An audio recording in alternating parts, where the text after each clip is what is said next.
जय हिंद। आज की वीडियो में हम लोग समझ लेते हैं थोड़ा सा ग्रामर। इससे पहले हमारी क्लास में एक भी नहीं था, एक भी वीडियो नहीं है। आज की क्लास में हम लोग समझ लेते हैं ग्रामर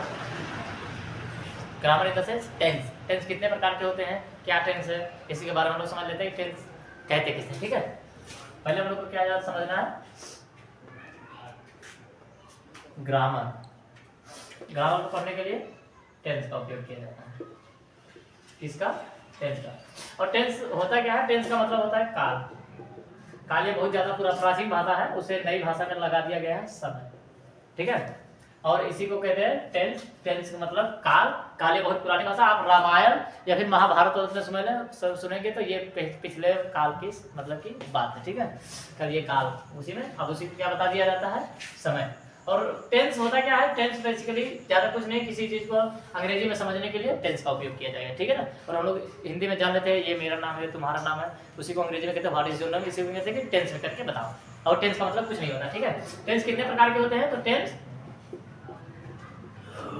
बेसिकली तीन प्रकार के, ठीक है। टेंस कितने प्रकार के हैं? तो तीन। कौन कौन से? नंबर एक है टेंस कितने प्रकार के हैं? तीन।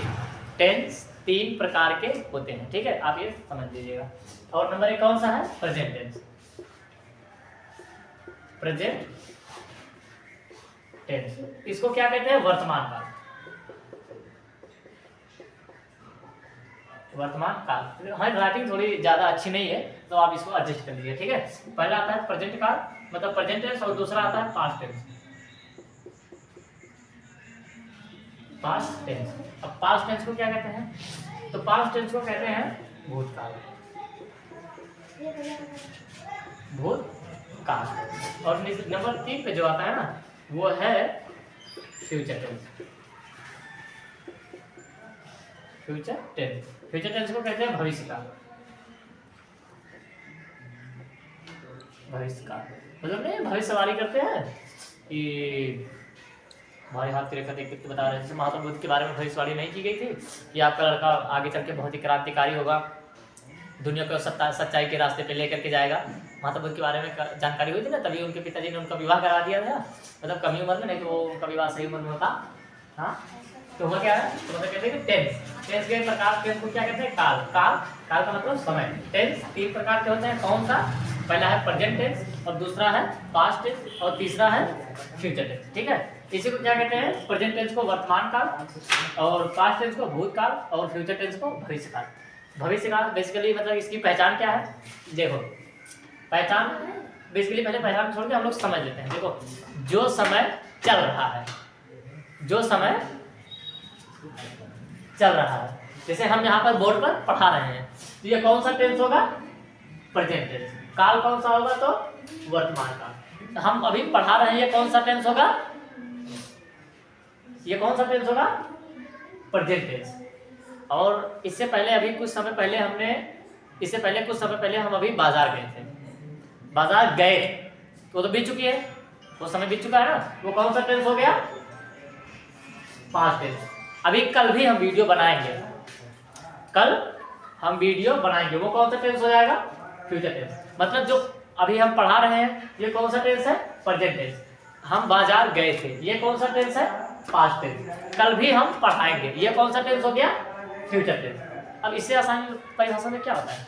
मतलब जो समय चल रहा होता है उसे प्रेजेंट टेंस कहते हैं, और जो समय बीत चुका होता है उसे पास्ट टेंस, और जो आने वाला होता है उसे फ्यूचर टेंस कहते हैं।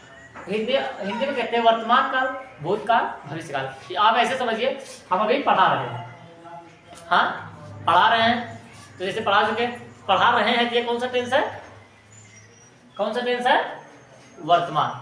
मतलब कौन सा काल है? वर्तमान काल। अब इसे अंग्रेजी में प्रेजेंट टेंस चल रहा है, क्योंकि अभी तक पढ़ा ही रहे ना, तो जैसे पढ़ा करके अभी वीडियो बंद हो जाएगी, तो उसके 5 मिनट बाद आप सोचेंगे कि वो लड़का पढ़ा रहा था, तो कौन सा टेंस हो जाएगा? पास्ट टेंस आने भूतकाल। और फिर हम आप अपने विचार में अगर ऐसा करेंगे कि पता नहीं कल वीडियो बनाएगा कि नहीं बनाएगा लड़का, इसकी कोई नई वीडियो आएगी कि नहीं आएगी, तो ये कौन सा टेंस हो जाएगा? Future tense. क्योंकि भविष्य की बातें हो रही है ना, कल मतलब फ्यूचर। तो तीनों टेंस आपको हमें लग रहा है कि समझ में ही आ गया। प्रेजेंट टेंस, पास्ट टेंस और फ्यूचर टेंस। हिंदी में इसे बोलते हैं वर्तमान काल, भूतकाल और भविष्य काल। इतना क्लियर हुआ। अब आते हैं इनकी पहचान पे। इनकी पहचान हम लोग कर लें। इसको मिटा दें। ये मिटाने के लिए इसके डायरेक्शन की जरूरत ज़्यादा नहीं होती है ना। अब ये कोई पैनल तो है नहीं कि यहीं पर बटन की से नया पेज आ जाएगा। ठीक है, देखो हाथ में कुछ नहीं लगा। अब आता है कौन सा tense? Present tense. Present tense. इसकी पहचान होती है जिन वाक्यों के अंत में, आप लोग समझ लीजिएगा, जिन वाक्यों के अंत में रहे हैं या फिर रही है, ये सारे शब्द आते हैं उसे प्रेजेंट टेंस कहते हैं। ठीक है ना। जिन वाक्यों के अंत में रहा है, रही है, रहे हैं इत्यादि शब्द आते हैं उसे प्रेजेंट टेंस कहते हैं। ठीक है। अब इसके बाद आता है पास्ट टेंस।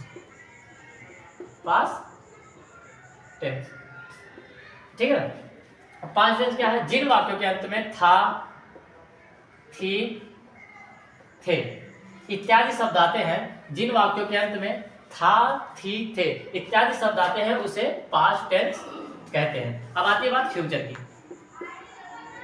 अगर आप इसे ध्यान से देखेंगे, मतलब कि सुनेंगे, तो ये आपका एक ही बार में याद रहेगा। ठीक है ना। जिन वाक्यों के अंत में गा, गी, गे इत्यादि शब्द आते हैं, जिन वाक्यों के अंत में गा, गी, गे इत्यादि शब्द आते हैं उसे फ्यूचर टेंस कहते हैं, मतलब उसे भविष्य काल कहते हैं। जिन वाक्यों के अंत में गा है, गी है, गे है इत्यादि शब्द आते हैं उसे फ्यूचर टेंस कहते हैं। और जिन वाक्यों के अंत में था, थी, थे आते हैं उसे पास्ट टेंस। जिन वाक्यों के अंत में रहा है, रही है आते हैं उसे प्रेजेंट टेंस कहते हैं। अब इसी एक एक टेंस के चार चार प्रकार हैं। ठीक है। जैसे प्रेजेंट टेंस के चार प्रकार है: present indefinite, present continuous, present perfect, present perfect continuous. वही वाला टेंस पास्ट टेंस पे भी लागू होगा। प्रेजेंट इंडेफिनिट, पास्ट इंडेफिनिट, मतलब प्रेजेंट इंडेफिनिट था तो उसके बाद पास्ट इंडेफिनिट, वही वाला इंडेफिनिट फ्यूचर टेंस पे भी आएगा और इसमें कुछ अलग से नहीं पढ़ना। ठीक है ना। तो आज की वीडियो यहीं पर, नहीं तो वीडियो बहुत ही ज़्यादा लंबी हो जाएगी। तो कैसी वीडियो आपको लगी ये कमेंट में बताएं। अगर वीडियो अच्छी लगी हो तो कमेंट में थैंक्स लिख दीजिएगा। तो आज के लिए इतना ही, मिलेंगे नेक्स्ट वीडियो में। तब तक के लिए जय हिंद, वंदे मातरम।